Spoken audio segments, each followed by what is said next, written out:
कभी सोचा है कि सदियों पुरानी बातें आज के इस भागदौड़ वाली जिंदगी की सबसे बड़ी उलझनों को सुलझा सकती हैं? आज हम संत कबीर के ज्ञान में एक डुबकी लगाएंगे और सच्चे सुख का वो राज जानेंगे जो शायद जिंदगी को देखने का हमारा नजरिया ही बदल दे।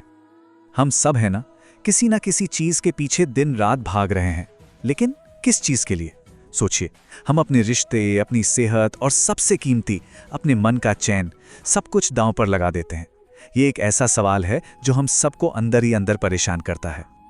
तो आज का हमारा सफर कैसा रहेगा? हम आज की दुनिया के एक बड़े सवाल से शुरू करेंगे, फिर कबीर के एक दोहे में छिपे रहस्य को खोलेंगे, 2 दिन की दुनिया का मतलब समझेंगे और जानेंगे कि भाई वो सच्चा वाला सुख आखिर मिलता कैसे है। और हाँ, सबसे जरूरी बात, हम ये भी देखेंगे कि इस ज्ञान को अपनी जिंदगी में उतारा कैसे जाए। हमारी दुनिया की सबसे बड़ी दिक्कत ही यही है, एक कभी ना खत्म होने वाली दौड़। प्रमोशन की दौड़, बड़ा घर खरीदने की दौड़, सोशल मीडिया पर ज्यादा लाइक्स पाने की दौड़, और इस रेस में हम अक्सर खुद को ही कहीं पीछे छोड़ाते हैं। पर कमाल की बात यह है कि इस मॉडर्न प्रॉब्लम का जवाब 15वीं सदी के संत कबीर ने अपने एक छोटे से दोहे में ही दे दिया था। एक ऐसा जवाब जो आज भी उतना ही सच्चा है जितना थप था। ये रहा वो दोहा, या दुनिया 2 रोज की, मत कर या सो हेत, गुरु चरणन चित लाइए जो पूरन सुख हेत।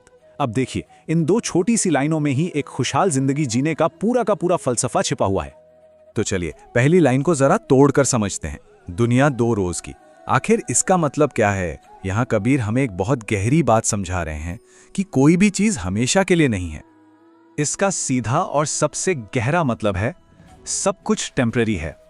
वो सफलता जिस पर हम इतना इतराते हैं, वो रिश्ते जो हमें इतने प्यारे हैं, यहां तक कि हमारा अपना शरीर, सब कुछ एक दिन बदल जाएगा। कुछ भी परमानेंट नहीं है। ये दुनिया आप समझिए पानी के बुलबुले की तरह है। एक पल में खुशी है तो अगले ही पल कोई चिंता। आज सेहत अच्छी है तो कल बीमारी आ सकती है। ये लगातार हर पल बदल रही है। मतलब जो आज है वो कल नहीं होगा। ये सुनने में शायद थोड़ा कड़वा लगे, लेकिन कबीर कहते हैं कि इसी सच को अपना लेने में ही असली आज़ादी छिपी है।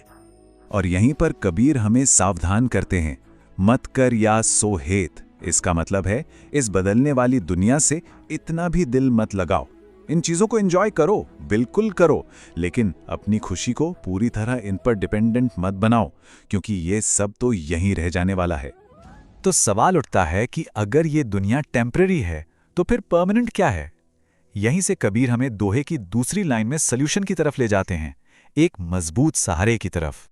कबीर कहते हैं, गुरु चरणन चित्त लाइए। यह गुरु का मतलब सिर्फ कोई इंसान नहीं है, बल्कि वो सच्चा ज्ञान है, वो सच है जो हमें सही रास्ता दिखाता है। जब हमारा मन इस सच्चाई से जुड़ जाता है ना, तो सारी भटकन खत्म हो जाती है और जिंदगी में एक क्लैरिटी आ जाती है। तो इसको ऐसे समझिए, एक होता है दुनिया का सुख, मान लीजिए नई कार खरीदने की खुशी, जो कुछ दिनों में या कुछ महीनों में फीकी पड़ जाती है। और दूसरा है पूर्ण सुख, यानी मन की वो गहरी शांति जो मुश्किल से मुश्किल समय में भी हमारा साथ नहीं छोड़ती। चलिए अब इस फिलॉसफी को प्रैक्टिस में लाते हैं।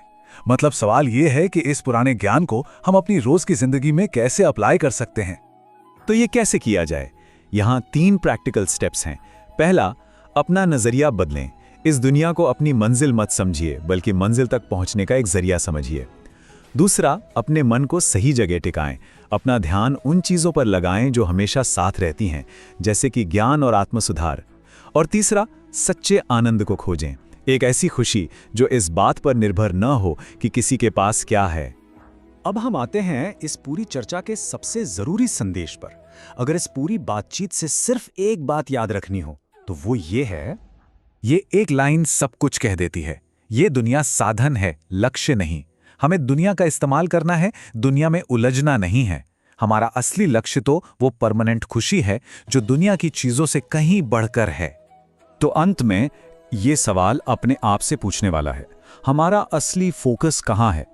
इस 2 दिन की दुनिया पर या उस स्थायी सच पर जो हमें सच्चा और पूरा सुख दे सकता है?